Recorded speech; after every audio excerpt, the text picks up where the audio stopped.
जय हिंद दोस्तों, defence world में आपका स्वागत है। तो दोस्तों फाइनली एमआरएफ डील को लेकर बड़ी खबर निकल कर आई है और अब दोस्तों यहां पर फाइनली भारत की तरफ से एक क्लियर पिक्चर एमआरएफ डील को लेकर आप सबके सामने आने वाली है। ऐसे में दोस्तों यहां पर कई सारे जानकारों का मानना था कि एमआरएफ डील काफी ज्यादा डिले हो सकती है और इसी वजह से कई सारे लोग यहां पर कहने लगे थे कि हमारी जो एमआरएफ डील है क्या वो तेजस MK2 बनने के बाद में आएगी। और अब दोस्तों भारतीय वायुसेना की तरफ से वो कदम उठाया गया है जिसकी वजह से जितना भी समय अभी तक भारत ने इसमें गंवाया है वो सब सेट होने वाला है और इसके बाद में भारतीय वायुसेना बहुत ही जल्द इस डील को फाइनल करने वाली है। और अगर देखा जाए तो यहाँ पर वायुसेना साथ ही हमारी जो सरकार है इसको पूरी तरह से एग्जीक्यूट करने में लगी हुई है और बहुत ही जल्द आपको एमआरएफ डील यहाँ पर पूरी होती हुई दिखाई देगी। तो दोस्तों क्या है पूरी खबर आपको विस्तार से बताएंगे, आप वीडियो में एंड तक बने रहिए। साथ ही अगर हमारे चैनल को अभी तक सब्सक्राइब नहीं किया है तो चैनल को सब्सक्राइब कर लीजिए ताकि सबसे पहले हमारी वीडियो आप तक पहुँच पाए। तो चलिए दोस्तों सीधे चलते हैं वीडियो पर। तो दोस्तों आप सभी को पता है कि भारतीय वायुसेना के थ्रू 114 लड़ाकू विमानों को यहाँ पर परचेज करने के लिए एक RFI को यहाँ पर जारी किया गया था। इसके बाद में हमें स्वीडन, अमेरिका,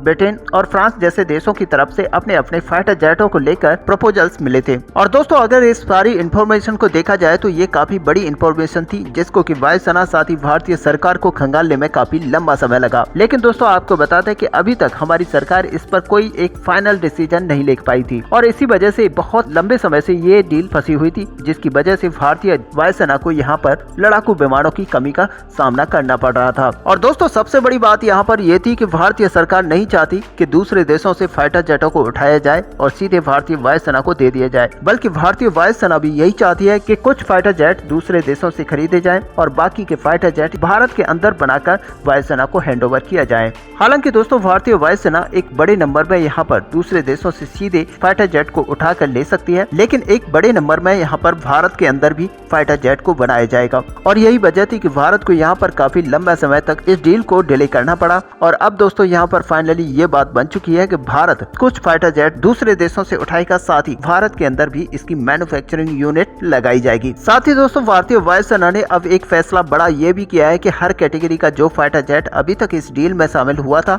उसको हटा दिया जाएगा ताकि सारे फाइटर जेट को यहाँ पर फिर से एक बार बारीकी से ना परखा जाए। बल्कि भारत अब चाहता है कि उन्हीं फाइटर जेट को इस डील के अंदर शामिल किया जाएगा जो कि हमारी लेने के लायक हैं, वो 4.5 जनरेशन के हैं या फिर 5th जनरेशन के हैं। और दोस्तों इसका मतलब यही है कि भारतीय वायुसेना सीधे तौर पर चाहती है कि ज्यादा से ज्यादा समय बचाकर यहाँ पर इस डील को पूरा किया जाए। और दोस्तों जितने भी टेक्निकल पैरामीटर्स यहाँ पर भारतीय वायुसेना ने अपने बना रखे हैं उन सारे पैरामीटर्स को यहाँ पर फुलफिल किया जाएगा और उन्हीं फाइटर जेट को यहाँ पर कंसीडर किया जाएगा जो कि इन सारे पैरामीटर्स पर खरे उतरते हैं। और दोस्तों ऐसे में जब भारतीय वायुसेना यहाँ पर डिसाइड कर चुकी है कि यहाँ पर 4.5 जनरेशन और 5th जनरेशन के फाइटर जेट को इस डील में शामिल किया जाएगा, तो ऐसे में रशिया का Su-57 और अमेरिका का F-35 लड़ाकू विमान भी इस डील में शामिल हो जाते हैं। हालांकि दोस्तों अगर देखा जाए तो सही मायने में इनके लिए जो चांसेस हैं वो काफी कम है क्योंकि भारत अपने एमका को लेकर बड़ी जोरों से काम कर रहा है और भारत का एमका भी 2027 तक भारतीय वायुसेना में शामिल हो सकता है। और इसी वजह से भारत की वायुसेना नहीं चाहेगी कि वह अपने एमका को छोड़कर दूसरे किसी देश के लड़ाकू विमान को अपनी